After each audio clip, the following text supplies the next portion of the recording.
پاک فضائیہ کے سربراہ air chief marshal Zaheer Ahmed Babar Sidhu نے ترکی کا سرکاری دورہ کیا۔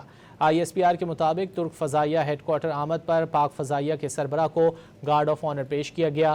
ایئر چیف نے ترک فضائیہ کے کمانڈر جنرل ضیاء جمال قادی اوغلو اور ترک وزیر دفاع سے اہم ملاقاتیں کی۔ ملاقات میں پاکستان اور ترکی نے دفاعی تعاون اور ایرو اسپیس ٹیکنالوجی میں اشتراک بڑھانے پر اتفاق کیا۔ پاک فضائیہ کے سربراہ air chief marshal Zaheer Ahmed Babar Sidhu نے ترکی کا سرکاری دورہ کیا۔ ISPR کے مطابق ترک فضائیہ ہیڈ کوارٹر آمد پر پاک فضائیہ کے سربراہ کو گارڈ آف آنر پیش کیا گیا۔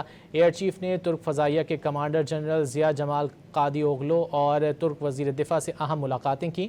ملاقات میں پاکستان اور ترکی نے دفاعی تعاون اور ایرو اسپیس ٹیکنالوجی میں اشتراک بڑھانے پر اتفاق کیا۔ پاک فضائیہ کے سربراہ air chief marshal Zaheer Ahmed Babar Sidhu نے ترکی کا سرکاری دورہ کیا۔ ISPR کے مطابق ترک فضائیہ ہیڈ کوارٹر آمد پر پاک فضائیہ کے سربراہ کو گارڈ آف آنر پیش کیا گیا۔ ایئر چیف نے ترک فضائیہ کے کمانڈر جنرل ضیاء جمال قادی اوغلو اور ترک وزیر دفاع سے اہم ملاقاتیں کی۔ ملاقات میں پاکستان اور ترکی نے دفاعی تعاون اور ایرو اسپیس ٹیکنالوجی میں اشتراک بڑھانے پر اتفاق کیا۔